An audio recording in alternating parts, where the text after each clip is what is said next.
Audiolivro. Uma vida com propósitos. Propósito de número 1. Dia 8. Você foi planejado para agradar a Deus. Porque o Senhor vai plantar esse povo. Eles serão fortes e belos como carvalhos e darão glória a Ele. Isaías, capítulo 61, e versículo 3. Você foi planejado para agradar a Deus. No instante em que você nasceu neste mundo, Deus estava lá como testemunha invisível, sorrindo ao assistir seu nascimento. Ele quis que você vivesse, e sua chegada lhe deu enorme prazer. Deus não precisava criar você, mas escolheu criá-lo para a satisfação dele. Você existe para benefício, glória, propósito e prazer de Deus. Dar satisfação a Deus, vivendo para seu prazer, é o primeiro propósito de sua vida. Quando você tiver compreendido plenamente essa verdade, jamais voltará a se sentir insignificante, pois isso prova o valor que você tem. Se você é tão importante para Deus, e Ele o considera valioso o suficiente para mantê-lo consigo por toda a eternidade, que maior relevância você poderia alcançar? Você é um filho de Deus e proporciona prazer ao coração dele como nada mais que ele já tenha criado. A Bíblia diz: Deus já havia resolvido que nos tornaria seus filhos por meio de Jesus Cristo, pois este era o seu prazer e a sua vontade. Efésios capítulo 1 e verso 5. Um dos maiores dons que Deus lhe deu foi a capacidade de apreciar o prazer. Ele o dotou com 5 sentidos e emoções, para que você pudesse experimentá-lo. Ele deseja que você aprecie a vida, não se limitando a apenas suportá-la. O motivo pelo qual você pode sentir prazer é que Deus o fez à sua imagem. Nós nos esquecemos com frequência de que Deus também tem emoções. Ele possui sentimentos intensos. A Bíblia diz que Deus sofre, fica enciumado e encolerizado, sente compaixão, piedade, tristeza e comiseração, bem como alegria, regozijo e satisfação. Deus ama, se deleita, sente prazer, exulta, desfruta e até mesmo ri. Dar prazer a Deus é o que se chama adorar. A Bíblia diz: o Senhor se agrada somente daqueles que o adoram e confiam em seu amor. Salmos 147 e verso 11. Qualquer atitude sua que venha agradar a Deus é um ato de adoração. Como o diamante, a adoração apresenta várias facetas. Seriam necessários vários livros para abordar tudo o que precisamos compreender a respeito da adoração. Mas nesta parte estudaremos os aspectos principais da adoração. Os antropólogos perceberam que a adoração é um impulso universal, posto por Deus na estrutura de nosso ser. Uma necessidade intrínseca de nos ligarmos a Deus. Adorar é tão natural quanto comer e respirar. Quando não conseguimos adorar a Deus, sempre achamos um substituto, ainda que no fim sejamos nós mesmos. A razão pela qual Deus nos fez com esse desejo é que Ele anseia por adoradores. Jesus disse: são estes os adoradores que o Pai procura. João, capítulo 4 e verso 23.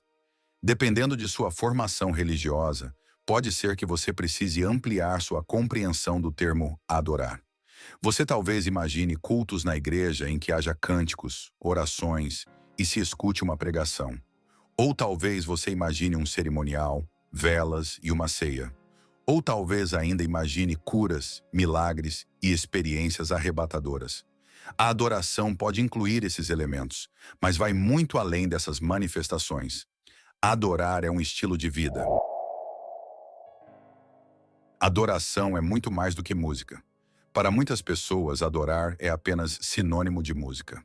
Elas dizem: em nossa igreja temos primeiro a adoração e depois o ensinamento. Esse é um grande mal-entendido. Todos os momentos do culto em uma igreja são um ato de adoração. A oração, a leitura da Bíblia, os cânticos, a declaração de fé, o silêncio, manter-se quieto, ouvir uma pregação, tomar notas, ofertar, assinar um cartão de compromisso e até mesmo saudar outros adoradores. Na verdade, a adoração é anterior à música. Adão adorou no jardim do Éden, mas não há nenhuma menção à música antes de Gênesis 4 e 21, com o nascimento de Jubal. Se adoração fosse somente música, então os que nunca se utilizaram da música jamais adoraram. Adoração é muito mais do que música. De modo ainda mais grave, o termo adoração é muitas vezes utilizado erroneamente em alusão a um estilo musical específico. Primeiro cantamos um hino, depois uma canção de louvor e adoração. Ou, gosto das canções de louvor mais rápidas, mas prefiro as canções de adoração mais lentas. De acordo com essa convenção, se uma canção for rápida, alta ou usar metais, é considerada louvor. Mas se for lenta, tranquila e intimista, talvez acompanhada por um violão, é adoração. Esse é um uso inadequado e bastante comum da palavra adoração. Adoração não tem relação com o estilo, volume ou andamento da música. Deus ama todos os tipos de música porque Ele inventou todas, rápidas e lentas, altas e suaves, antigas e modernas. É provável que você não goste de todas, mas Deus gosta. Se ela é oferecida a Deus em espírito e em verdade, então é um ato de adoração. Os cristãos frequentemente discordam quanto ao estilo de música a ser utilizado na adoração, defendendo apaixonadamente seus estilos preferidos como se fossem os mais bíblicos ou reverentes a Deus. Mas não existe um estilo bíblico. Não existem notas musicais na Bíblia, e nós nem temos os instrumentos que eles utilizavam nos tempos bíblicos. Para ser sincero, o estilo musical que você prefere diz mais sobre você, sua formação e personalidade, do que sobre Deus. O som de um grupo étnico pode soar barulho para outro, mas Deus gosta de diversidade e aprecia a todos. Não existe nada como música cristã, existe apenas letra cristã. É a letra que torna uma canção sagrada e não a melodia. Não existem melodias espirituais. Se eu tocasse para você uma música sem a letra, não haveria como saber se é uma canção cristã. A adoração não é para nosso benefício. Como pastor, recebo bilhetes dizendo: "Eu amei a adoração de hoje. Foi muito bom para mim." Esse é outro mal-entendido a respeito da adoração. Ela não é para nosso benefício. Quando adoramos, nosso objetivo é agradar a Deus, não a nós mesmos. Se você alguma vez já disse: "Não aproveitei em nada a adoração de hoje", você adorou pelos motivos errados. A adoração não é para você, é para Deus. Logicamente, a maioria dos cultos de adoração também tem elementos de comunhão entre os irmãos, edificação e evangelização. E existem benefícios na adoração, mas nós não adoramos para nossa satisfação. Nossa motivação é glorificar e agradar ao nosso Criador. No capítulo 29 de Isaías, Deus reclama de uma adoração sem entusiasmo e hipócrita. As pessoas estavam oferecendo a Deus orações insípidas, louvores fingidos, palavras vazias e rituais artificiais, sem que seu significado fosse levado em consideração. O coração de Deus não é tocado pela tradição na adoração, mas pela paixão e pelo empenho. A Bíblia diz, o Senhor diz: "Esse povo se aproxima de mim com a boca e me honra com os lábios, mas o seu coração está longe de mim. A adoração que me prestam é feita só de regras ensinadas por homens." Isaías capítulo 29 e verso 13. A adoração não é parte de sua vida. Ela é a sua vida. Não o adore somente nos cultos na igreja, pois nos foi dito: "Procurem a ajuda do Senhor, estejam sempre na sua presença, e cantem glórias e louvem ao Senhor desde o nascer até o pôr do sol." Salmos 105 e verso 46. Também em Salmos 113 e verso 3. Na Bíblia, as pessoas louvavam a Deus no trabalho, em casa, na batalha, na prisão e até mesmo na cama. Louvar deveria ser sua primeira atividade, assim que abrisse os olhos pela manhã, e sua última atividade ao fechá-los à noite. Davi disse: "Eu agradecerei ao Senhor o tempo todo. Minha boca sempre o louvará." Salmos 34 e verso 1.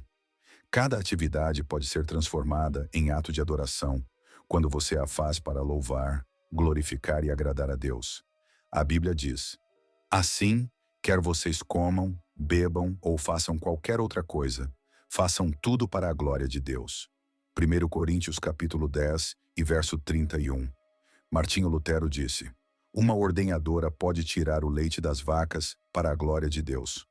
Como é possível fazer tudo para a glória de Deus? Ao fazer tudo como se estivesse fazendo para Jesus e mantendo uma conversa contínua com Ele durante sua atividade. A Bíblia diz: tudo o que fizerem, façam de todo o coração, como para o Senhor e não para os homens. Colossenses capítulo 3 e verso 23. Este é o segredo de um estilo de vida em adoração. Fazer todas as coisas como se fosse para Jesus.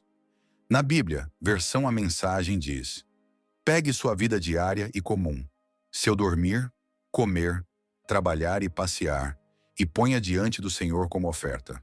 Romanos capítulo 12 e verso 1. O trabalho se torna adoração quando você o dedica a Deus e o realiza consciente de sua presença. Logo que me apaixonei pela minha esposa, pensava nela o tempo todo.